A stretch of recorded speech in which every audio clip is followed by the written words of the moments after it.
Little update on my thinning project down here in our drain. You can see those are all blueberries in there, but this area is mixed. Big oaks, hickories. Most of it's low-lying area. There's a lot of blueberries and native azaleas. Now, if you notice, I've stacked up all the slash in these long hedgerows everywhere.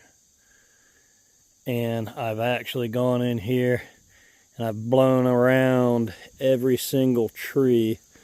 Even the ones that I'm going to kill with the hack and squirt are going to be dead snags, and you run the risk of those going up when you burn this. So we're going to burn this winter. Now, this ridge behind it, I left it alone. Eventually I will thin that up there, but right now it's just a nice thick cover area with a bunch of little trees to rub on and stuff. Give some deer, turkey some cover so they're not open on all the way through here. But you can see this whole drain I'm working my way through. I can get about an acre done a day, and that's not including hack and squirt. You can see all the fresh green on those hedgerows in there. So I'm coming through and chainsaw thinning all the small stuff, and then piling all that brush, blowing around all of these trees to make sure that I don't burn, scar them, or have snags go up, and then dragging all that brush into hedgerows and coming back in here later. And like that maple right here, for example, it needs to come out, but it would damage so many of these pretty white oaks next to it. It's just better to go ahead and hack and squirt that guy. But you can see how much canopy he's taken up.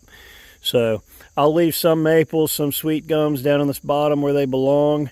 I'm leaving my beech trees down here in this bottom where they belong, but I'm still going to open this up. I've noticed that this fertile soil down here grows all the blueberry and all the carex grasses and sedges. So I think this is actually going to be a more productive area to open up than even our uplands are, which is why I'm doing this first, and then this ridge that runs along here, this slope, I'm going to do it last and leave them a little bit of cover in here. Here's an example of what I'm talking about. This is a beech tree down here. You can see I've blown all the leaves back away from it. Coming back around, I've got I believe that was actually one of our native azaleas. It may be one of the blueberries. It's hard to tell the blueberries and the native azaleas apart for me this time of year. And you can see there's some more blueberries in here, big loblolly pines. That's 50 years of duff that was piled up around those trees. So instead of letting it get down in those holes and down around the collar bottom of that tree and just smolder and burn at the base of them, I've opted to clean out around all of this stuff and make sure all the brush is pulled far enough back into hedgerows where the deer can bed in it, but at the same time it's not going to impact these trees that I'm wanting to keep.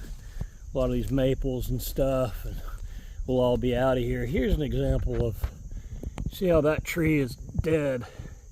All these hickories and oaks that grow up underneath this canopy, that's about as big as they're going to get before they die on their own anyway. So, for example, this little white oak behind it, it's right next to another big, that's a black gum there, which I'll definitely leave.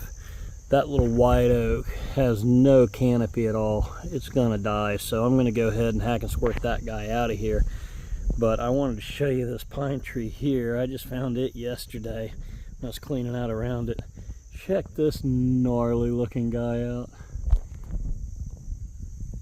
Got a big old fork in the top of it. I'm definitely going to leave that guy. He's going to look cool once I open all this up around it. So you can kind of get an idea of what I'm up to down here. These black gums, they drop these little blue berries all year long, or not all year long, but man, the deer, the turkey, everything love them. And I don't know if you call that Tupelo gum or black gum, but it is a monster, and the deer just bed up under it and just eat and eat and eat when those berries are dropping. So I'm curious too with the white oaks and stuff down here. A lot of these acorns are going to fall in all these hedgerows of brush. I wonder if they're going to come in here and if it's going to make acorns season lasts longer for these deer if they're going to be digging through all this brush trying to find all those acorns. I know the turkey will. I'm curious about the deer, whether they will. So yep, working on this whole bottom, getting this all ready to burn this winter for the first burn it's seen.